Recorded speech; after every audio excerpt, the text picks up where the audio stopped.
Washington Global University, Monsieur le Président du Conseil d'administration de l'Université de la paix au Congo, chers collègues professeurs, distingués invités à vos titres et qualités respectifs, la cérémonie de ce jour que nous sommes en train d'inaugurer, c'est une double cérémonie, à savoir une collation des grades académiques et des clôtures et l'ouverture de l'année académique. Nous sommes donc heureux de vous recevoir dans cette salle avec nos distingués invités présider cette cérémonie qui consacre la fin de l'année académique 2022-2023. Et je suis heureux d'avoir cheminé avec vous tous, nos chers étudiants. Et les gens, je vous prie d'acclamer pour vous-même.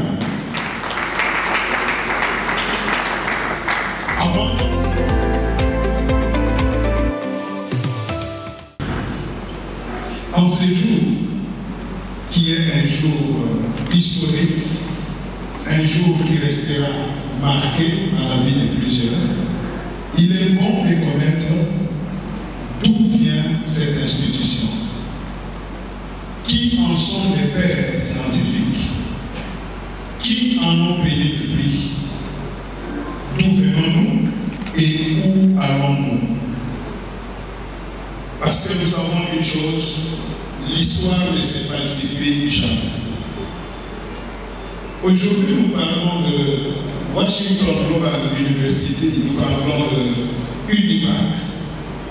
Mais avant d'y arriver, l'histoire nous enseigne que déjà en 2006, un pionnier, un homme de bien, un homme qui aime son pays, qui aime ses frères, qui après avoir appris au Zimbabwe, qui après avoir fait la formation théologique au Zimbabwe, va proposer à celui qui aujourd'hui est le président international d'amener aussi cette institution au Congo. Et là, je cite l'éminent professeur Georges Soumaïli, pour qui je demande qu'on acclame. Et en cette année 2006, va commencer la première promotion de maîtrise. Et en ces temps, nous sommes encore sous l'appellation Cross College. Et cette première promotion va faire qu'en 2007, la deuxième promotion, qui sera cette fois-ci la première promotion de certificat, c'est-à-dire du cursus normal, va commencer. Et gloire soit rendue à Dieu, nous avons parmi nos enseignants les membres de cette première promotion. Nous avons reçu les flambeaux. N'éteignons pas ces flambeaux. Remettons ces flambeaux aux autres, afin que les autres remettent encore aux autres, jusqu'à ce que Jésus reviendra, que l'UNIVAC vive, que Washington Global vive, et le nom de Jésus sera glorifié.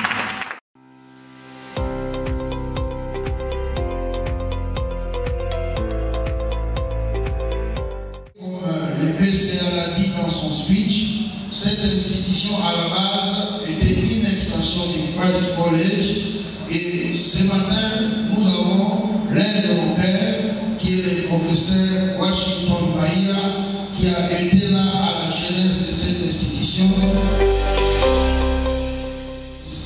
I want to welcome you. Je voudrais vous accueillir tous to this important event of the graduation ceremony. Cérémonie importante de collation des grades. You have started a very good journey. Vous avez commencé un très grand voyage. I know you will get to where we are. Je sais que vous allez aussi arriver à là où nous sommes pour certains d'entre nous.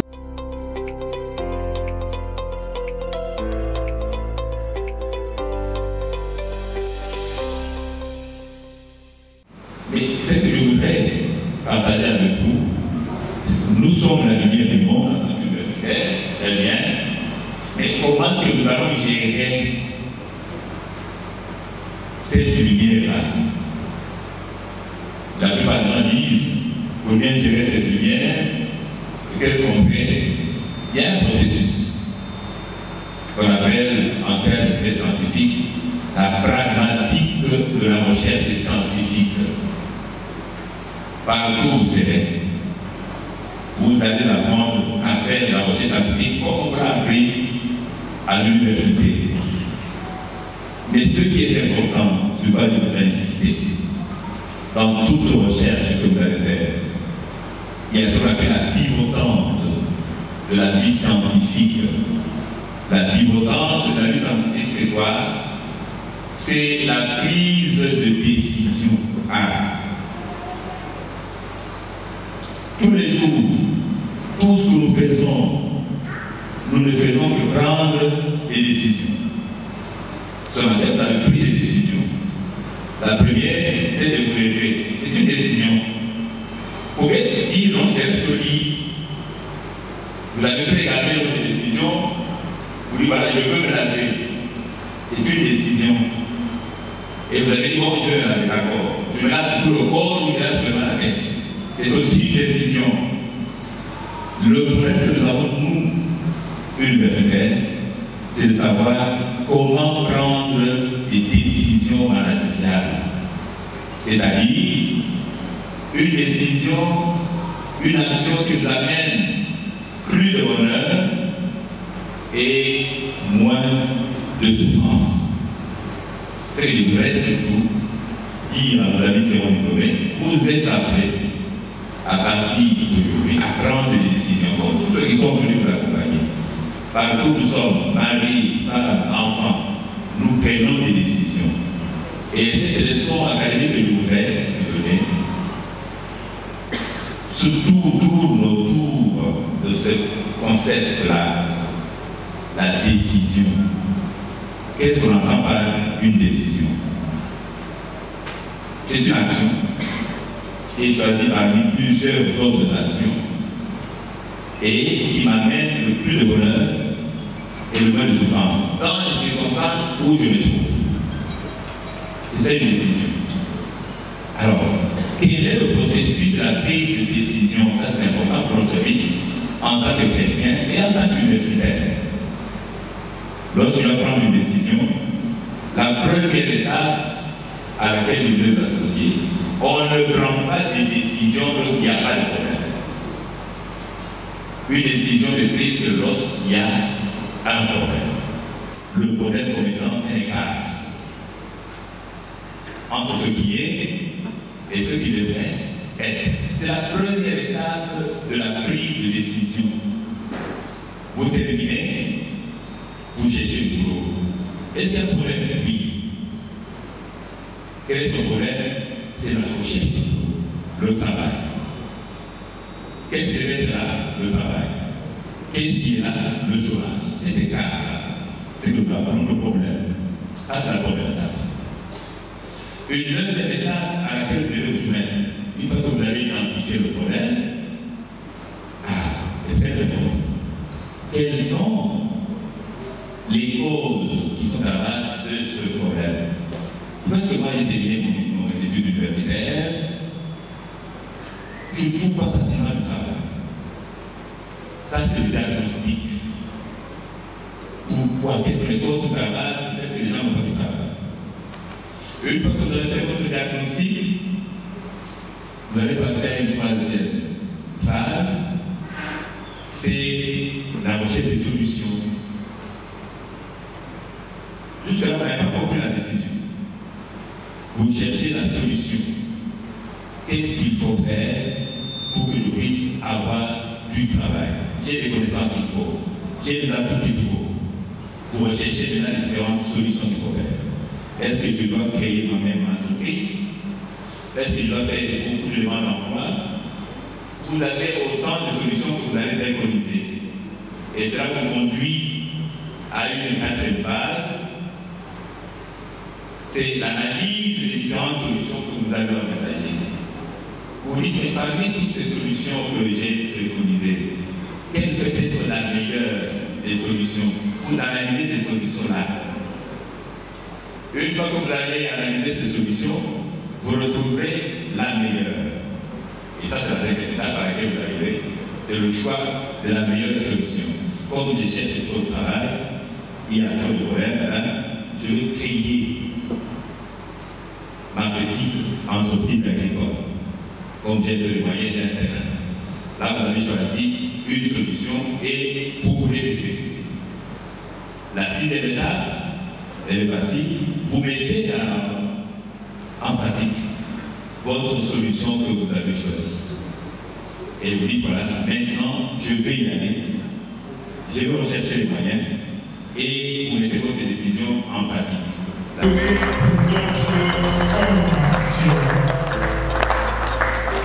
Merci. Les statistiques sont les suivantes. Personnel enseignant à temps plein, grades, professeur associé, chef de travaux, assistant du deuxième mandat, assistant du premier mandat. Par rapport au professeur, nous en avons 3, professeurs associés 2, chef de travaux 6, assistant du deuxième mandat 7, assistant du premier mandat 10.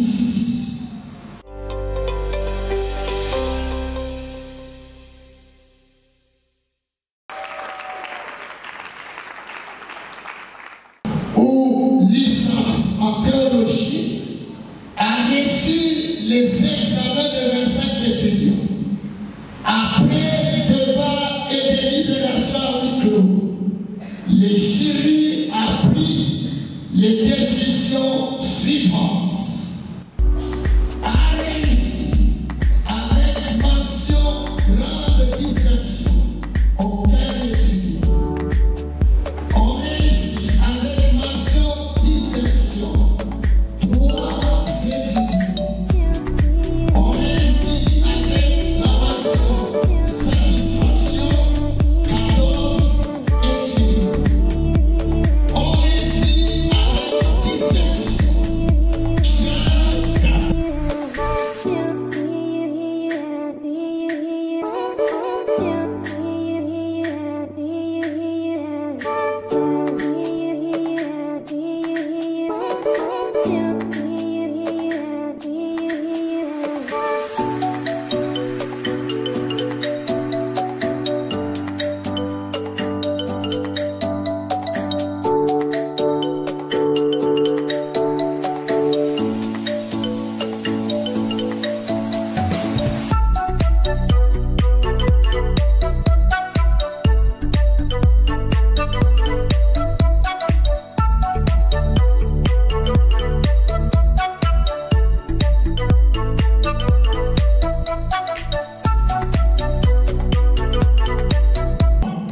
En vertu du pouvoir qui m'a été conféré par les universités partenaires, je vous confère les grades de certificate en théologie et vous avez donc le droit de jouissance du grade que vous bénéficiez ce jour.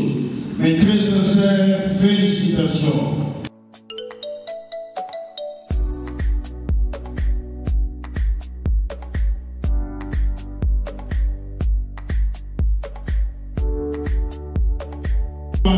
Et en management, très sincères félicitations. Faites-en nous Bachi, docteur Fanfan Moubaka Moubaya Bambou, recteur de l'UNIPAC.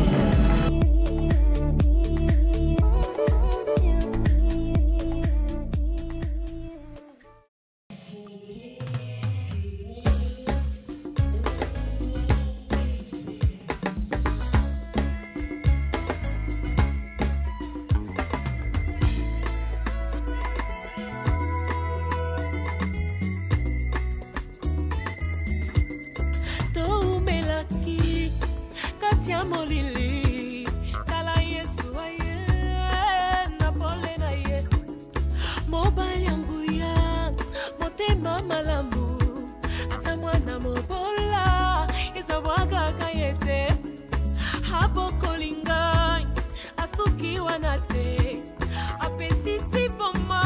Par les institutions partenaires ainsi que la loi congolaise, j'ai l'honneur de vous conférer les grades des gradués en théologie pratique et études pastorales. C'est Kalumbashi, le 25 octobre 2023, signé le recteur de l'Université de la paix au Congo, Fanfa Félicien Kumba Kaboko. Mes sincères félicitations.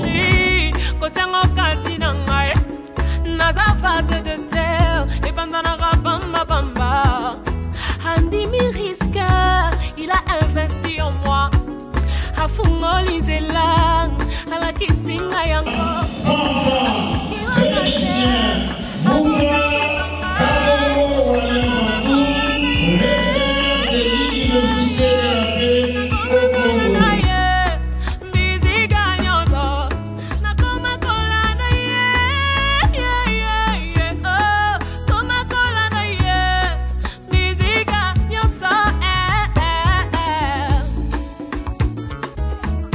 Je te confère également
l'arrêté numéro par secrétariat général par 0022 fixant la clôture de l'année académique avant le 31 octobre 2023. Je déclare donc close l'année académique 2022-2023 au sein de l'Université de la paix au Congo, et donc je déclare ouverte l'année académique 2023.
deepest of my heart, du fond de mon cœur, I wasn't expecting such a massive and big thing. je ne m'attendais pas à cet événement très grand, Especially with what we went through as an institution. surtout après ce qu'on a connu comme institut.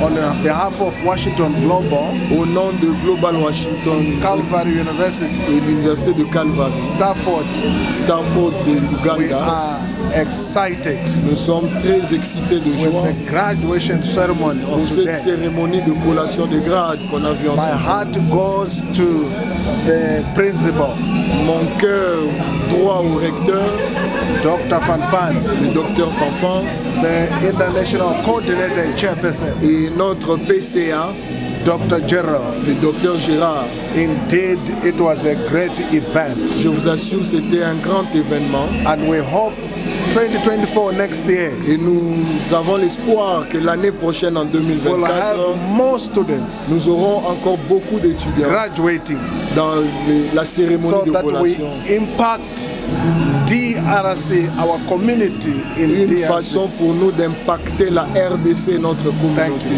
Merci beaucoup.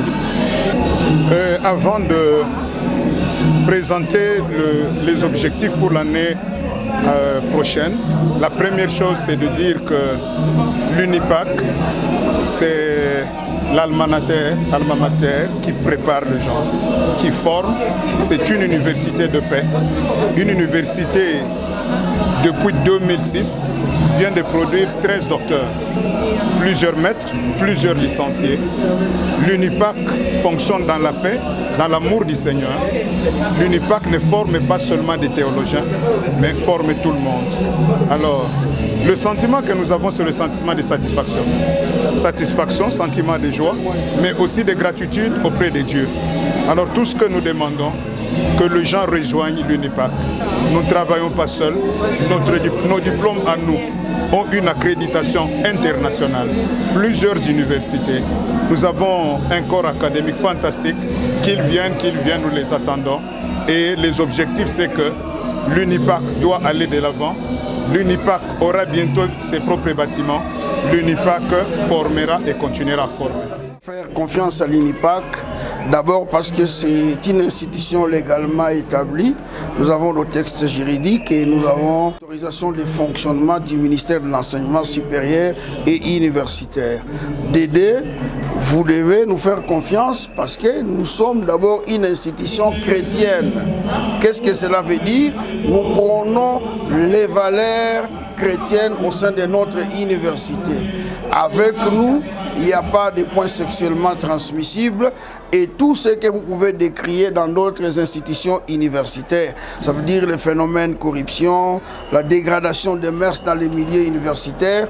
Avec nous, nous sommes en train de lutter pour que ces antivaleurs ne soient pas dans les milieux universitaires. Et donc, vous avez intérêt à faire former vos enfants dans des institutions qui, d'origine, sont des institutions à vocation chrétienne.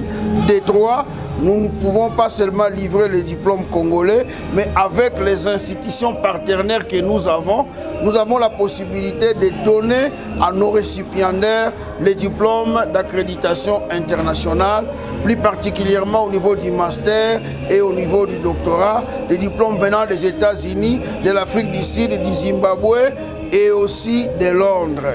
Voilà donc ces trois raisons que je peux formuler pour dire que les gens ont besoin de nous faire confiance. Au-delà de ça, nous avons un personnel de qualité, personnel académique et scientifique qui est vraiment de qualité. Merci beaucoup. Merci.